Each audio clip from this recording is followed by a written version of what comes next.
kemertak atau ya istilah mengkerot-kerotan gigi yang terjadi tanpa disadari oleh orang itu sendiri, biasanya terjadi pada saat tidur.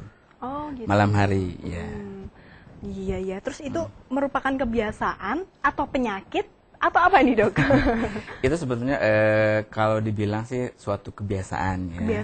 Kebiasaan yang tentunya jelek ya, menyimpang dari kebiasaan yang seharusnya.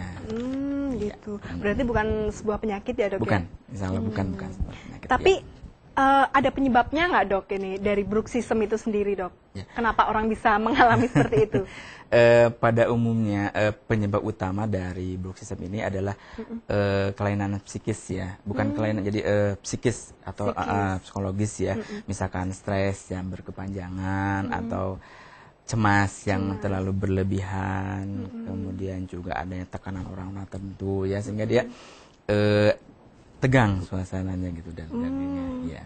Itu. Tapi kalau untuk penyebab apa namanya lebih khususnya atau mungkin selain tadi psikis, tegang, stres seperti itu, ada nggak, Dok, di luar itu, di luar psikisnya itu, Dok? Di luar psikis ya paling mungkin ada penyakit-penyakit tertentu ya, bisa contohnya itu, Dok? Contohnya misalkan Parkinson ya.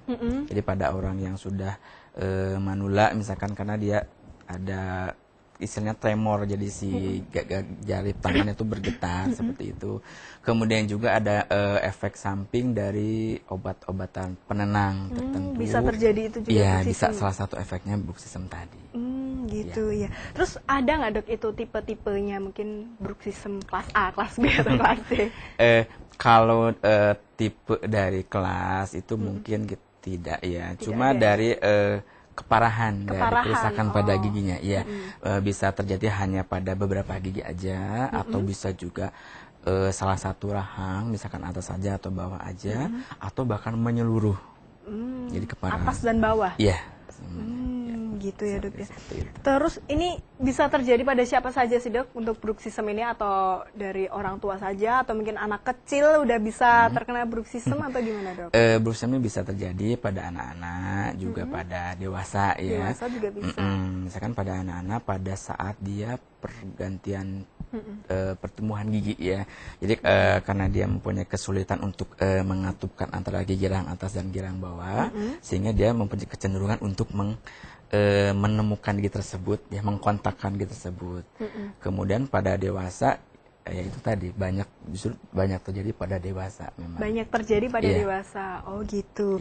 Iya, iya. Ini sepertinya iya ada gambar di monitor ini ya, Dok. Ya, ini macam-macam bruxism ya, Dok ya? Ya, ini macam-macam bruxism yang bisa dijelaskan satu-satu, Dok. Ini yang kiri atas itu bisa terjadi pada rahang bawah depan. Ya. Kemudian yang sebelah kanan atas itu terjadi pada rahang atas. Kemudian yang sebelah kiri bawah saya yaitu itu kerusakan sudah parah sehingga permukaan gigi geraham sudah datar ya. Jadi kayak papan nipis gitu. Gitu ya, Dok ya. Nipis, diaus sama sekali. Kemudian yang kanan bawah itu juga terjadi pada rahang atas dan itu sudah mencapai tingkat yang parah sekali. Sehingga sudah aus semuanya. Sudah aus semuanya. Biasanya gejalanya ini seperti apa sih, Dok? Bruxism ini? Bruxism ini gejalanya biasanya orang sering mengeluh linu ya, linu pada gigi yang menyeluruh ya tentunya. Kemudian juga pada saat dia bangun tidur sering terasa ini kemeng-kemeng istilahnya atau tegang di leher. Kemudian juga dia merasa sering pusing. Kemudian pada otot-otot sekitar wajah juga bisa mengeluh kayak kaku-kaku gitu. Tapi biasanya gejala-gejala seperti itu kadang orang mengartikan itu sakit gigi, mungkin giginya tumbuh atau gimana. Kalau artian seperti itu gimana, Dok? Mungkin malah beli obat di apotek atau beli obat di toko-toko ini ya, sakit gigi cuman untuk padahal nggak tahu kalau itu sebenarnya bruxism. Seperti itu gimana, Dok? Gini, karena keluhan utama akibat bruxism ini adalah keausan pada permukaan gigi ya, sehingga permukaannya aus, sehingga lapisan emai